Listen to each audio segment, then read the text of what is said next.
اللہ کے حضور دعا ہے اللہ تعالی ہم سب کو کامل برکات اور کامل اللہ تبارک و تعالی اس قرآن پاک کا نور نصیب فرمائے۔ آج الحمدللہ ہمارا دوسرا پارہ ہے، سورۃ البقرہ چل رہی ہے، جس میں اللہ نے اہل ایمان کو زندگی گزارنے کے اصول اور اسلامی سلطنت قائم ہو چکی تھی، سلطنت مدینہ ریاست مدینہ کے لیے اصول، اور جو اسلامی سلطنت اور مسلمانوں کے خلاف جماعت ہے اس کی تمام تر اوصاف اور ان کا طرز زندگی اور ان کے ساتھ تعلقات کے گھاٹے اللہ رب العزت نے قرآن مجید میں اس صورت میں کثرت کے ساتھ بیان کیے ہیں۔ ہر بات پہ یہودی اعتراض کرتے تھے۔ امام الانبیاء سید الانبیاء صلی اللہ علیہ وآلہ وسلم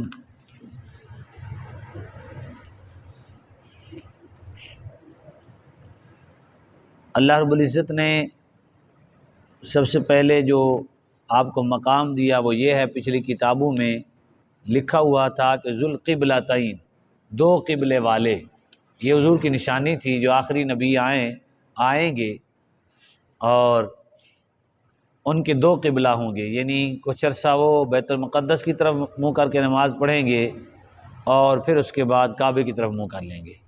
یعنی ان کی یہ نشانی تھی کہ جو آخری نبی ہیں ان کی ایک نشانی یہ بھی ہے کہ وہ ذوالقبلتین ہوں گے، دو قبلوں والے ہوں گے، بجائے اس کے کہ یہودی مانتے، ان کی کتابوں میں لکھا ہوا تھا کہ آخری نبی کی ایک نشانی اور پختہ ہو جاتے، اس بات کو تسلیم کرتے کہ رسول اکرم صلی اللہ علیہ وسلم سچے اللہ کے رسول ہیں۔ تسلیم کرنے کی بجائے انہوں نے اعتراض شروع کر دیا، کہنے لگے کہ انہوں نے ایسا کیوں کیا ہے کہ بیت المقدس انہوں نے ادھر منہ کیوں کر لیا ہے؟ پہلے یہ کہا کرتے تھے کہ ہمارے بیت المقدس کی طرف یہ منہ کیوں کرتے ہیں؟ پہلے کیا اعتراض کرتے تھے؟ بیت المقدس ہمارا ہے، ادھر منہ کیوں کرتے ہیں؟ جب اللہ کا حکم آ گیا، رسول اللہ صلی اللہ علیہ وسلم نے کعبے کی طرف منہ کر لیا، پھر انہوں نے کعبے کی طرف منہ کیوں کر لیا؟ بھائی انہوں نے کس چیز نے ایسے کیا ہے؟ ان کو پھیر دیا ہے؟ یہ کیسے ہو گیا ہے؟ یہ کیوں انہوں نے ایسے کیا ہے؟ اللہ رب العزت نے چھوٹی سے چھوٹی، ہمارے یہودی بہت بڑے دشمن ہیں اور کائنات کے ظالم ترین قوم ہے، اشیاء کے ذریعے بھی کائنات کو کاٹتے ہیں، جب ان کے شکنجے میں کو آ جائے تو پھر بھی کبھی ان کو ذہن میں رحم نہیں آیا ہے، تو کافر لیکن بدترین کافر ہیں۔ اللہ رب العزت نے فرمایا کہ جب یہ قبلے کا رخ بدلا، اب صحابہ تو پھر صحابہ تھے، نبی کریم صلی اللہ علیہ وسلم آگے تھے تو دوسری سائڈ پہ جانا پڑا، حضور دوسری سائڈ پہ چلے جائے حالت نماز میں۔ کسی صحابی نے یہ نہیں کہا کہ کیا کریں کیسے کریں، جدھر حضور نے منہ کیا انہوں نے بھی ادھر ہی کر لیا۔ نماز پڑھ کے جب صحابہ گئے تو آگے دیکھا ایک گاؤں میں نماز پڑھ رہے تھے، تو وہ بیت المقدس کی طرف منہ کیے ہوئے تھے۔ ایک صحابی نے آواز دی کہ اللہ کا حکم آ گیا ہے، لہذا بیت المقدس کی بجائے کعبۃ اللہ کی طرف منہ کر کے نماز پڑھنی ہے۔ انہوں نے بن پوچھے، انہوں نے بھی نماز کی حالت میں تبدیل کر لیا۔ یعنی اس قدر صحابہ اللہ کے کلام، اللہ کے قرآن پہ اتنی سنجیدگی کے ساتھ، محبت کے ساتھ اور وارفتگی کے ساتھ، دیوانگی کے ساتھ، جنون کے ساتھ وہ عمل کرتے تھے کہ ان کو بعض دفعہ دلائل پوچھنے کی ضرورت ہی نہیں رہتی تھی، بلکہ اکثر ایسے کرتے تھے۔ ویسے ہمارے لیے انہوں نے پوچھا تو آپ اللہ رب العزت نے فرمایا کہ سیقول السفہاء، سفہاء ہم پڑھ کے ہیں پہلے پارے میں، بے وقوف، ان قریب بے وقوف کہیں گے، من الناس، لوگوں میں سے۔ سین کا معنی ہوتا ہے قریب قریب، ابھی ابھی۔ عربی میں جب کسی کو کہنا ہونا میں ہونے آ رہا ہوں تو پھر کہتے ہیں سأصل، سأرجع، سأذهب، سین لگاتے ہیں کہ میں جا رہا ہوں، سأجیع، ٹھیک ہے، میں جا رہا ہوں، سأذهب، میں ابھی آ جاتا ہوں، سأصل، میں ابھی پہنچ جاتا ہوں، سأرجع، میں ابھی لوٹتا ہوں۔ تو مطلب یہ ہے کہ سین لگاتے ہیں، کیا لگاتے ہیں؟ جو ابھی ابھی کام ہونے والا ہو حال میں فوراً، مستقبل میں ہونے والا اور کیا ہونے والا ہو، فوراً مستقبل میں جلدی ہونے والا ہو۔ تو اللہ نے بھی یہی فرمایا کہ سیقول، سین لگا، اصل میں تو یقول ہے، تو ان قریب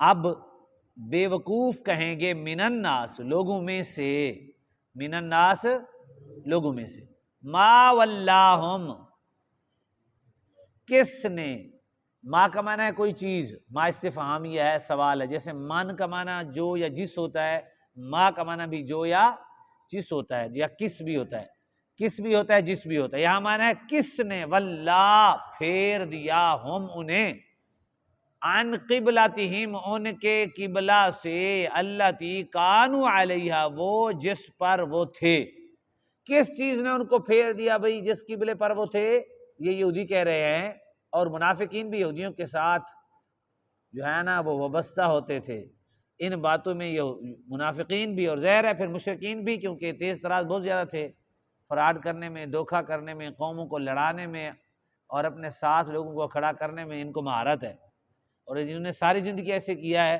اور دنیا کے کسی کونے میں ان کو پناہ نہیں ملی، ساری زندگی دوڑتے رہے، اب بھی ان کا وہی حال ہوگا انشاءاللہ تعالی۔ تو یہاں جو ہے کہنے لگے کہ کس چیز نے انہیں پھیرا جس پر وہ تھے، منافقین بھی ساتھ، انہوں نے کہا ٹھیک، بات تو ٹھیک ہے، منافق بھی ایسے ہوتا ہے نا، مشرک ہے، یار بات تو بڑی پکی ہے، گال صحیح کر رہے ہو، بات تمہاری پکی ہے کہ ان کو کس نے کہا ہے؟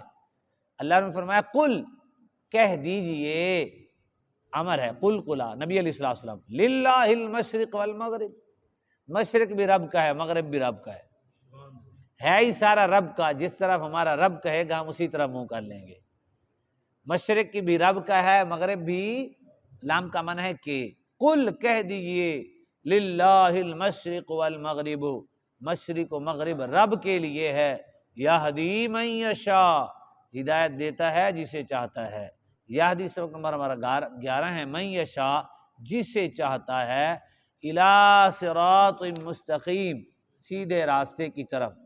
اس آیت میں ایک سبق ہمیں ملتا ہے، وہ سبق یہ ہے کہ بے جا اسلام کے اصول اور قوانین پہ اعتراض کرنا، اگرچہ بندہ جتنا مرضی تیر تراز ہو، قرآن کی روح میں وہ اللہ رب العزت فرما رہا ہے وہ بے وقوف ہے، بے جا فوائد نہ ہوں، ایسے ہی مطلب لوگوں کو تنگ کرنے کے لیے، یا لوگوں پر اپنا علمی دھاکہ بٹھانے کے لیے، لوگوں کا اپنا آپ دکھانے کے لیے، یا کوئی بھی، تو بھی ضرورت، کوئی بندہ اگر بار بار اس طرح سے کرتا ہے تو اللہ رب العزت نے اسے بیوقوف کہا ہے، وہ عقل مند نہیں ہے، عقل مند کا یہ کام ہی نہیں ہے۔ عربی کا ایک مقولہ ہے تعلم ثم تکلم، پہلے سیکھ پھر بول، عربی کا ایک مقولہ ہے، کیا کہتے ہیں؟ تعلم ثم تکلم، تعلم تعلیم سے بنا ہے، تعلم پہلے سیکھ، ثم تکلم پھر کلام کر، پھر گفتگو کر، سیکھنے کے بعد بندہ گفتگو کرے تو پھر سبحان اللہ۔ اور دوسرا اس میں اللہ تبارک و تعالی نے یہ بڑا کرم کیا ہمارے اوپر، قبلہ اول کی طرف جب ہم نے منہ کیا، نبی علیہ الصلوۃ والسلام کو اللہ رب العزت نے حکم دیا، تو اللہ تبارک و تعالی نے کرم کرتے ہوئے اس میں نماز کا ثواب بھی بڑھا دیا۔ اور دوسری بات بڑی زبردست ہے کہ یاد رکھیں، حضرت آدم سے لے کر حضرت موسیٰ علیہ السلام تک ساری کائنات کا قبلہ بیت اللہ ہی رہا ہے۔ کیا؟ حضرت آدم سے لے کر حضرت موسیٰ علیہ السلام تک تمام نبی قبلہ اول بیت اللہ شریف، حرم پاک، کعبہ شریف، اس کی طرف ہی منہ کر کے پڑھتے رہے ہیں، اور پھر موسیٰ علیہ السلام سے لے کر عیسیٰ علیہ السلام تک لوگ بیت المقدس کی طرف منہ کر کے نماز پڑھتے رہے ہیں، یعنی حضرت آدم سے لے کر موسیٰ علیہ السلام تک کدھر منہ کر کے؟ کعبے کی طرف، اور پھر حضرت موسیٰ علیہ السلام جو ہیں ان سے لے کر حضرت عیسیٰ علیہ السلام تک،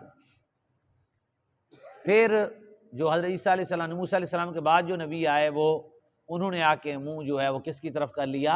اللہ رب العزت کے حکم سے، تاکہ وہ گھر آباد ہو جائے بیت المقدس کی طرف، اور اس طرح وہ نماز پڑھتے رہے۔ اللہ اکبر۔ نبی کریم صلی اللہ علیہ وسلم 17 ماہ منہ کر کے 17 ماہ حضور صلی اللہ علیہ وسلم جو ہے نا اپنا منہ مبارک کس کی طرف کیا؟ بیت المقدس کی طرف کر کے نبی کریم صلی اللہ علیہ وآلہ وسلم. اور نماز جو پڑھ رہے تھے وہ جو روایت میں لکھا ہوا ہے وہ نماز ظہر تھی، نماز ظہر ادا کی جا رہی تھی. تو اس لیے اللہ رب العزت نے پھر ہمارے اوپر کرم کیا، تو ہمارے اوپر جو حج ہے وہ حج بھی کس کا فرض ہوتا ہے اگر ہو جائے؟ کعبۃ اللہ کا، نہ کہ بیت المقدس کا. ہمارے اوپر حج بھی فرض کس کا ہے؟ کعبۃ اللہ کا، اور اس ایریے کا، اس علاقے کا. بیت المقدس کی اگر کوئی زیارت کر لیتا ہے تو سبحان اللہ، اللہ نے اس کے ارد گرد برکتیں اور رحمتیں رکھی ہیں. اکثر اللہ کے نبی و پیغمبر آئے ہیں، اور یہ زمین جو ہے نا تقریباً اہل ایمان کے جہاد سے بھری ہوئی ہے. جب سے بیت المقدس بنا ہے ابھی تک شہادتیں ہی ہو رہی ہیں. کچھ عرصہ مطلب ابھی تقریباً ابھی تک سمجھ لیں 40-50 سال پہلے تک مسلمانوں کے پاس کوئی ہزار سال سے بلکہ 1300-1400 سال ہو گئے، تھوڑا سا عرصہ کسی کے پاس گیا ہے. پھر حضرت عمر سے لے کر یہ سارا عرصہ مسلمانوں کے پاس ہی رہا ہے. اب بھی وہاں مسلمان امامت کرواتے ہیں، لیکن ظاہر ہے وہ ایسا ایسا قبضہ کر رہے ہیں. تو بیت المقدس میں بھی جا کے نماز پڑھنا بہت بڑا ثواب ہے. وہ ہمارا قبلہ ہے بیت المقدس. نبی علیہ الصلوۃ والسلام نے وہاں نماز ادا کی ہے معراج کی رات کو. اور مساجد کی حفاظت اس امت کا فرض ہے. اس امت کے فرائض میں سے ایک فرض یہ بھی ہے کہ کس کی حفاظت کرنی ہے؟ مساجد کی. تو ظاہر ہے اتنا عظیم خطہ ہے بیت المقدس کا، اس لیے یہاں جو ہے ایک بات ہے کہ مشرق و مغرب کی طرف تو